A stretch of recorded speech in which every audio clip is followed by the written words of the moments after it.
Hello friends, this is Dr. Mahagavkar, Faculty of Mechanical Engineering Department, Government Polytechnic, Dubai. I welcome you all for the current session on design of coupling. So this is model number 18. So in that we are going for the design of sleeve coupling. So in this session, I'm going to teach you what are the different types of coupling and what is the function of the coupling, the applications of the couplings, where it is used, why it is used, and then we will go for the sleeve or muff coupling. It is a type of rigid coupling.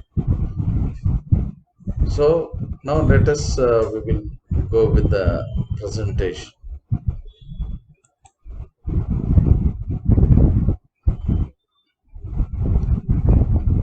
So in this design of sleeve coupling, so the students here who are going to learn, that is what is coupling. Actually coupling is nothing but just uh, it couples two shafts. So that means here you are transferring power, or you can say the torque. So when I say power, so definitely the torque it is going to transfer it. So that's why the design of coupling, it is based on torque. It is not based on tensile or compressive forces, because the main function of the coupling is to transfer the power from one shaft to the another shaft. You're getting it? So whereas in case of knuckle joint, quarter joints, turnbuckle, so the things are, it is used to join the two rods. So rod is different and the shafts are different. The main function of the shaft, as we have learned in the last session, that it is we are going to have what is that power or the torque transmission in case of shafts, whereas in case of rod it will transmit the forces like compressive or tensile forces.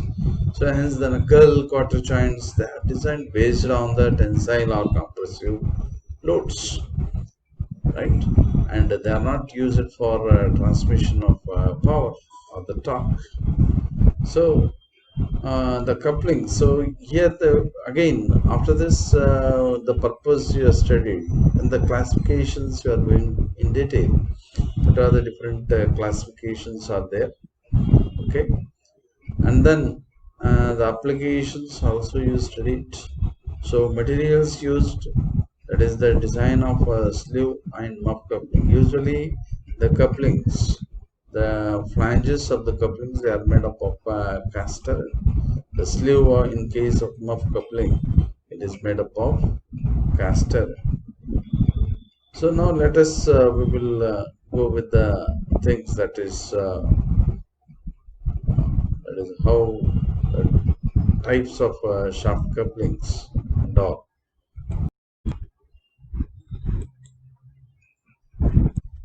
A coupling is a mechanical device which couples two shafts to transfer torque or power from one shaft to another shaft.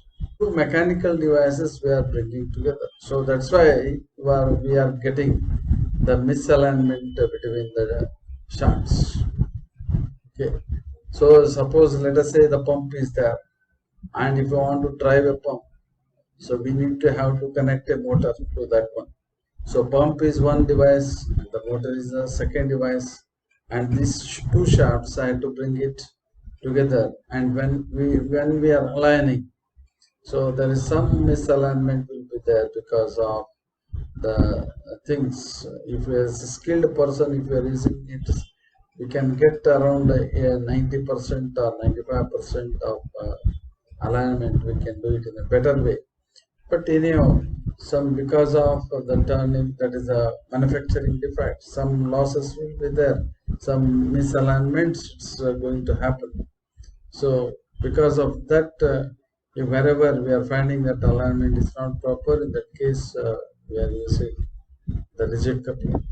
The application, for example, a coupling is used to join the output of the shaft of an engine to the input shaft of an hydraulic pump to raise water from the well. A coupling is used to join the output shaft of an electrical motor to the input shaft of a gearbox in a machine tool. Right? So a coupling is also used to join the output shaft of an electric motor to the input shaft of a compressor. So the shafts is to be connected by coupling may have collinear axis, intersecting axis or parallel axis with a small distance between them. So these are general things. I'm just given the application of all the couplings, not only this sleeve or knob. Oldham coupling is used to connect two parallel shafts when they are not at when they are a small offset is there between the axes. When the axes are collinear or in the same line, so in that case we can go for the rigid or flexible couplings are used. And the flexible coupling is capable of tolerating a small amount of misalignment between the shaft. There is no such provisions are made in the rigid coupling. So as I said, the coupling is one which is used to transmit power from one shaft to another shaft. So usually the length of the shaft is 7 meters, 6 to 7 meters.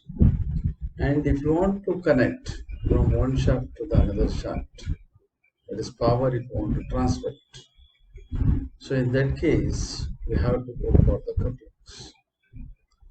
So there are two types of couplings are there. One is called rigid coupling and the other one is called flexible coupling.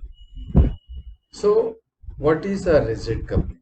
Rigid itself, the name itself it indicates that any deviation in the axis, so it will not accept that. That means if a deviation or the misalignment is there in between the two shafts that we want to transfer from one dot to the another shaft, if the axes are collinear,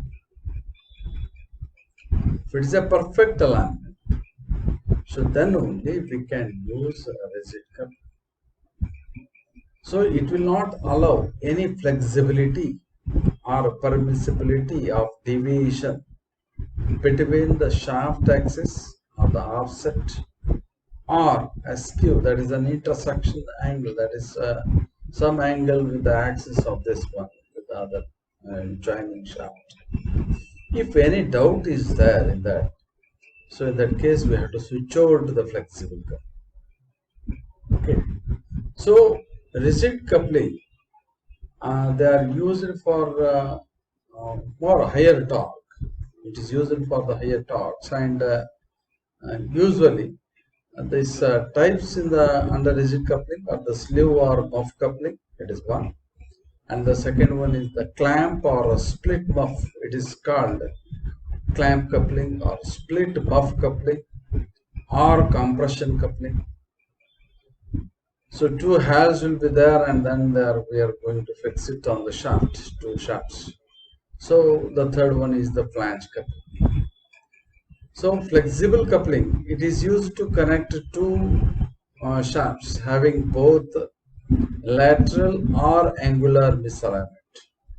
If it is any lateral angular displacement is there, misalignment is there, that can be taken care by means of flexible coupling. So the angular misalignment, that angular, the axis of one shaft is not in linear, this not in straight line. If it is making a certain angle, so there is some permissible limit will be there. So following the types of the flexible couplings are you can have a pusher pin type flexible coupling. It's commonly used. Universal coupling. So at any angle we can turn it, the torque, whatever you are providing.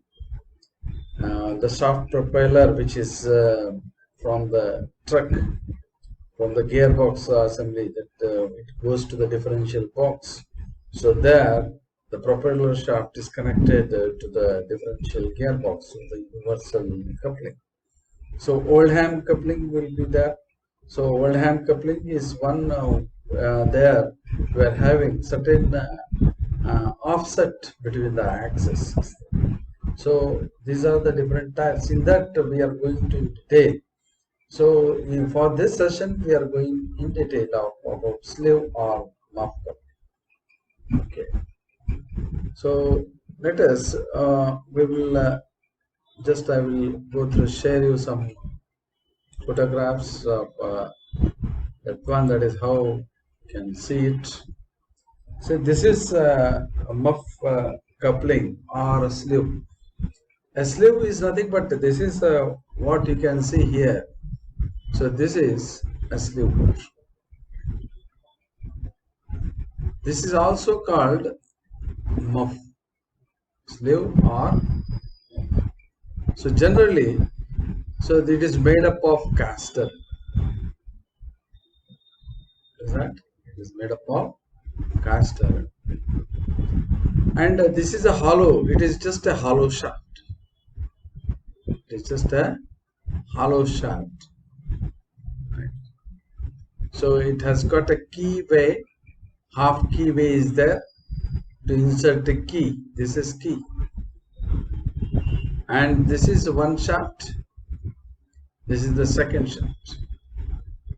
First and second both have been joined by means of a key.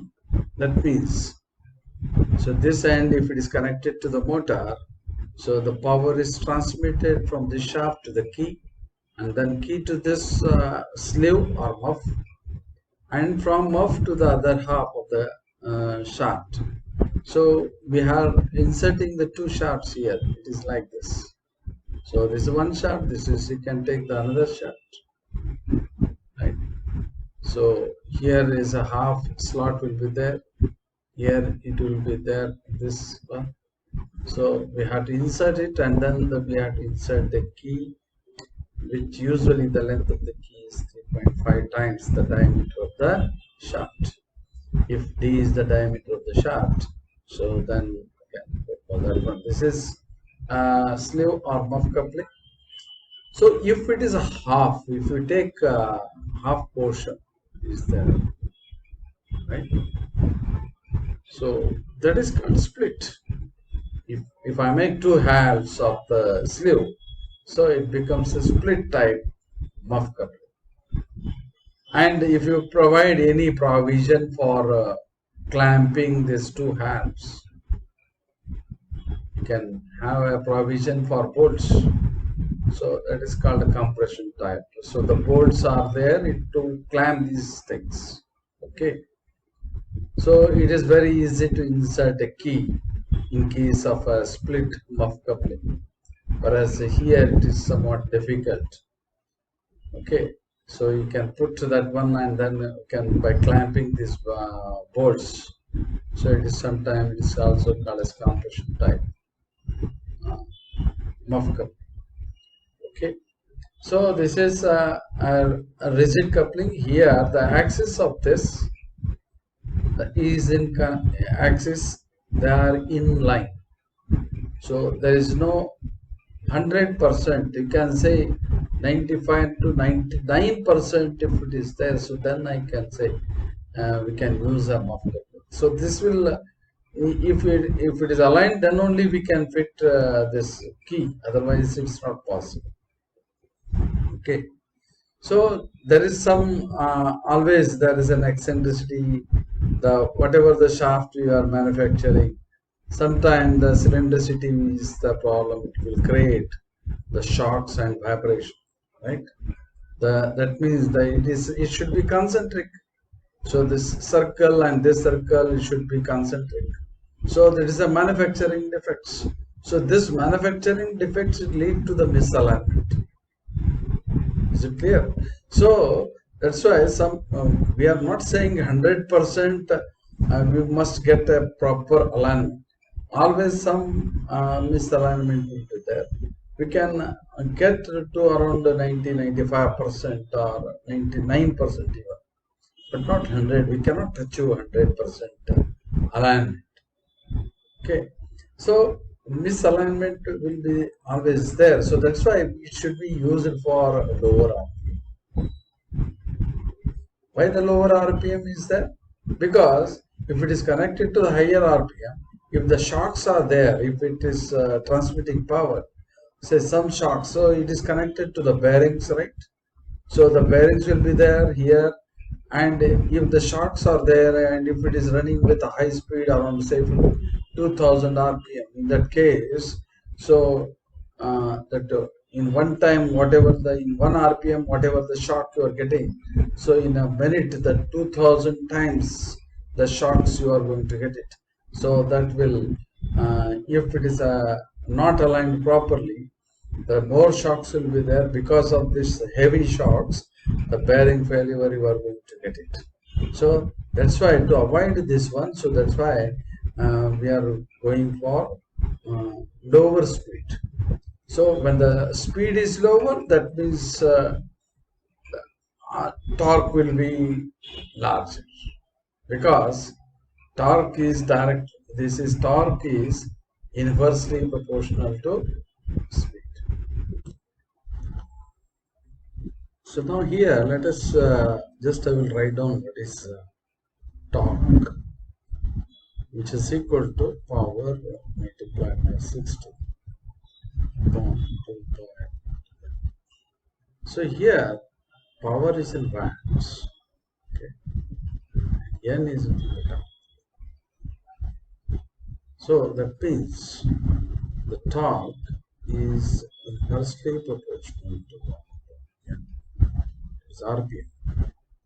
So as I said, so this is operating. This is used for the low RPM. So hence it can transfer higher torque.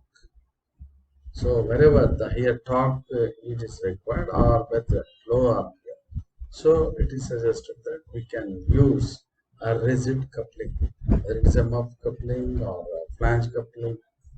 Okay. So anything that is a marine coupling is also a rigid coupling. Marine coupling. Only the difference in marine coupling, the pin head, it will be of like this tapered pin will be there, and a shank portion, that is a thread portion, will be there. The other part. This is used to fit up the bolts you can get it. So this is the head, actually the tapered pin, and here this is actually in marine coupling, the flange is an integral part of the shaft. Whereas in the other one, that is a protected type or unprotected type coupling, so the shaft is the flange is not an integral part. Okay, so that is only the difference between the marine coupling and the other one. So here, this is the part here shown. This is the universal coupling. Okay, so you have learned in your machine drawing, right? So this is again, this is another type of universal coupling. So the intersecting axis can be used here. This is an Oldham coupling, which I learned in your theory of machine. This is Oldham coupling. Wherever the offset is there between the axis, if there is an offset between the axis, so in that case, I can use this type of coupling. So this is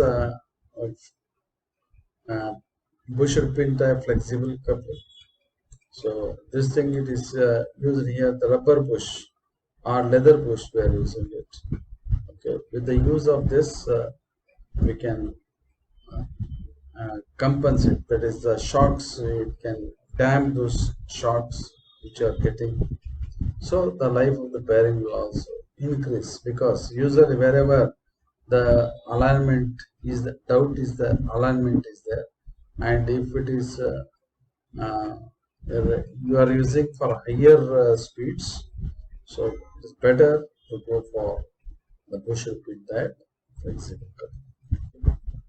So design of sleeve or muff coupling. It is the simplest type of a rigid coupling. So generally the sleeve or it is just an hollow shaft. It is made up of a caster. Usually the allowable shear stress of the caster is around 15 to 20 Newton per mm square or 15 to 20 MPa megapascal. If it is not given, you can take it's equal to 20 Newton per mm square. You can assume it for the caster. So it is fitted over the ends of the two shaft by means of a zip head key as shown in the figure. So it is the figure will be shown in the next line. The power is transmitted from one shaft to the another shaft by means of a key, right? So the two shafts, if I take it, the torque is transmitted from this shaft to the key, and then from key to the sleeve, and then from sleeve to the key, and then key to the another shaft, like that. The usual proportions of the sleeve diameter, the outside diameter of the sleeve, it is taken as 2d plus 13, and the length of the sleeve, it is taken as 3.5 times the diameter. Okay, so this is what I taken is a sleeve. This is one shaft, this is the another shaft. Okay, and let us say this is I have not taken any zip head, I have not taken here. So in that if you want to make a provision to easily remove, in that case we can go for the zip head key, we can use it here. Okay, so usually the taper length of the key is 1 in 100. So the length of the sleeve is, you can take is equal to 3.5 d, where d is the diameter of the shaft. See this thing, this is the suction wave just I shown here. This is the another shaft. The axes are in alignment with each other, so they are it is in the straight line. So when this is a cylindrical is there, so definitely you are not getting this one, that is alignment will be checked by means of the sleeve itself. If it is no proper alignment and if the diameters are of same, so that is one of the disadvantage of the sleeve coupling. So sleeve or muff coupling, it is used for the two shafts having the same diameter. If the diameter is different, in that case we cannot go for sleeve or muff coupling. And suppose if you have the half, that is the, if I make the sleeve as instead of taking a hollow shaft like that, so instead if I taken a half upper half and the lower half of that and separate parts, and it is connected by means of two bolts and other screws, so to couple those two halves. So in that case also we can use, that is called compression type coupling or the split type of coupling. So the designing is same, only the difference is that we have to design that bolts which are used for clamping the two halves in that case. Okay, so this is the key joining here, right? So this is a muff or sleeve coupling. So now we will go for the designing of sleeve or muff coupling. So the main thing is that it is transmitting torque. So the sleeve or muff coupling, it should be based on only pure torsion. So we are not going to get any bending things in the sleeve or muff coupling. Okay, so you can have the first step in the muff or sleeve coupling is to find the diameter of the shaft. For finding out the diameter of the shaft, we should know what is the allowable shear stress of the shaft. And once again, as we go to that allowable shear stress, so that means again that comes whether we are taking it from the ASME code equation of shaft design, or a commercial shaft designing, or you can say when the material is given, the specific material if it is given, yield strength is given, factor of safety is given, then you can use it by using maximum shear stress theory. You can take 0.5 of SYT upon factor of safety. By taking that, I can get what is tau s allowed, right? So, since in the shaft we are knowing that the bending moment, there is no bending moment here. So, this part, see this thing here, bending moment, this will be 0 here. There is no bending moment. So, putting that value, you can find the diameter of the shaft based on pure torque. Pure torque. Okay. So this is see, some mistakes usually the students will do it here. Mt is equal to P into 60 upon 2 pi n. Whatever the values you will get it is in Newton meter. Okay. So that you have to multiply it by 10 raised to 3 to get it Newton mm. And then you can use this equation. And where tau s is in Newton per mm square. When you have taken this is in Newton millimeter, this should be in Newton per mm square. Okay, and then only I can get the diameter in millimeter. So after calculating the diameter of the shaft, so now we'll go for the diameter of the sleeve. That means the dimensions of the outer diameter of the sleeve and the length of the sleeve. So the sleeve, it is, as I said, the sleeve is made up of a cast iron. So normally the cast iron allowable shear stress for that material is small compared to the knife steel.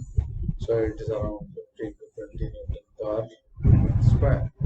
So using that value, we can consider this sleeve as a hollow shaft. Okay, you can consider as a hollow shaft. You can design is based on the torque only. So consider sleeve as a hollow shaft. Use it to transmission of power. So in that case, so we can use that. What is the equation? Tau s is equal to, the basic equation is moment due to the torque, that is mt into c. It is the distance of the fiber from the neutral axis, and J is the polar momentum of inertia. And putting the value of C, which is outer diameter, this is the inner diameter which is equal to the shaft, and outer diameter of the sleeve is equal to D upon 2, where D is the outer diameter. So then the polar momentum of inertia J is equal to pi d4 by 32 minus d raised to 4, small d raised to 4 upon 32. That means the moment of that is polar moment of inertia for the shaft, I have to deduct it in the total solid if you consider this. So you can deducting that one, that is for the hollow portion, and this is d for the outer diameter, and this is the inner diameter.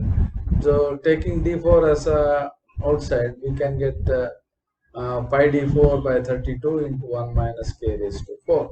So generally the polar momentum of inertia is J is equal to twice of I. So where I is a rectangular momentum of inertia. So in that case we can take that J is equal to, it is twice of I, and I is nothing but pi by 64 into d raised to 4 minus d raised to 4.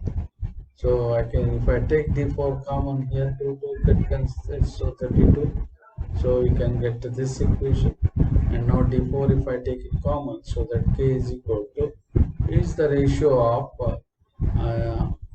diameter of the shaft, that is the inner diameter of the sleeve divided by the outer diameter. So putting those values, I can get 16 mt upon pi d cube into 1 minus k raised to 4. Okay. So using this, I can get what is tau s. Now, if I found that what is d he has given, d is equal to d here d is equal to 2d plus 13.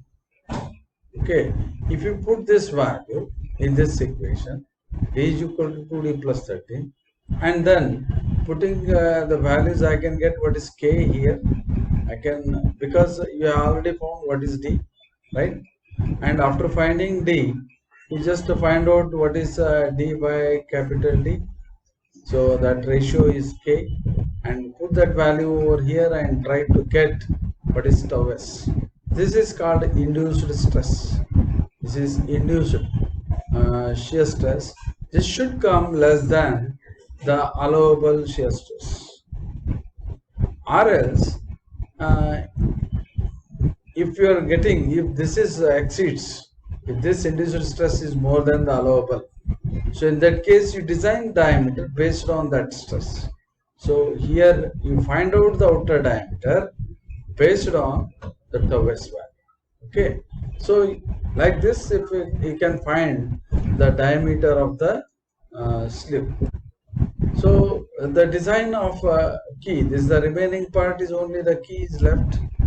So again, the length of the key is equal to 2d plus 3.5d. So if I take 3.5d is the length, total length of the key. So what is the effective length? So effective length of the key, effective length of the key is nothing but as L, which is nothing but L upon 2. That is the total length of the key divided by 2. That is 2.5, 3.5 times the diameter of the shaft divided by 2.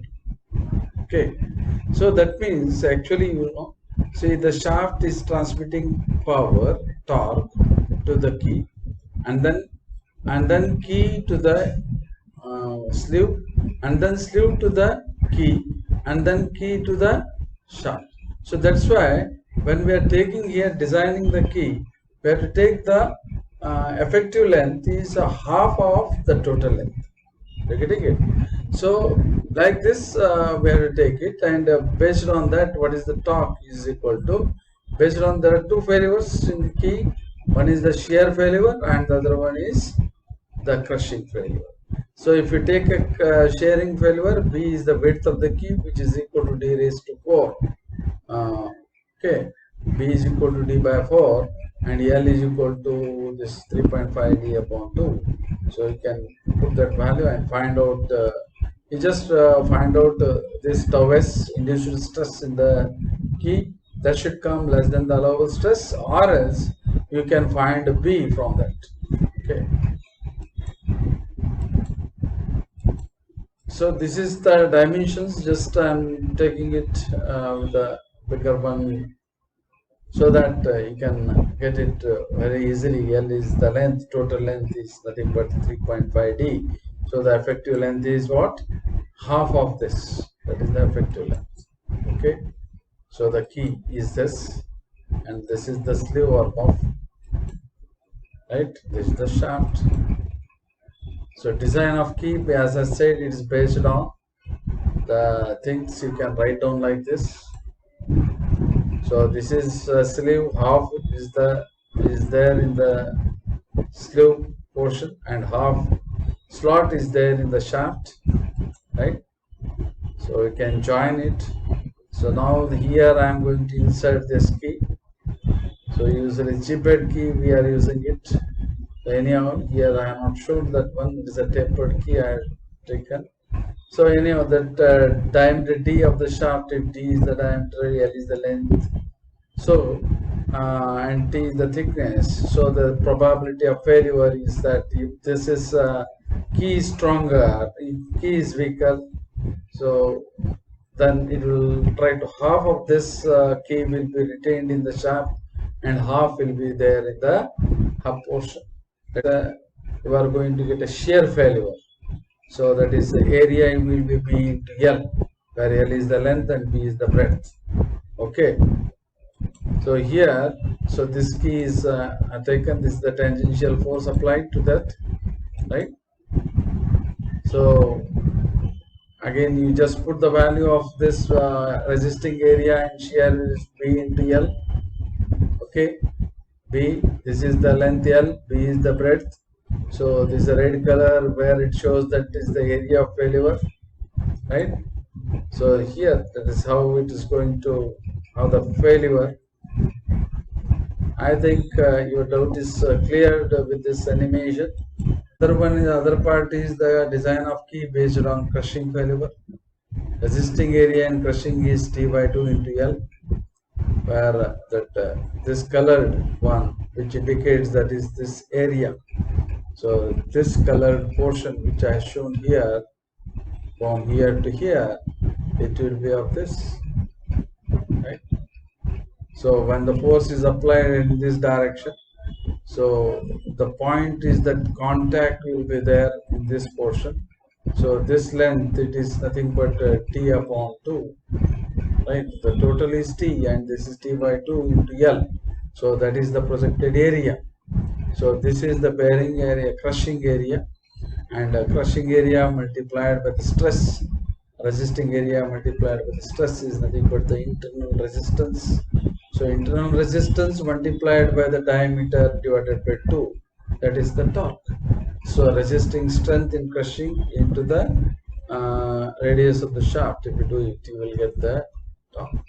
So like that we can complete it, the design of a sleeve or muff coupling. So the three parts are there. One is the shaft that we have designed it based on torsional shear stress, and the other one is the sleeve. It is made up of cast iron and it is considered as a hollow shaft. We can design it. And the third part, so that is the key. That is key designed based on shear, based on crushing. Okay, so these things are very necessary in order to find out or in order to design the muff or sleeve coupling. So in the next class or in the next session, I'm going to deal with so design of a rigid coupling, that is a flange coupling. Okay, so till now, goodbye, thank you.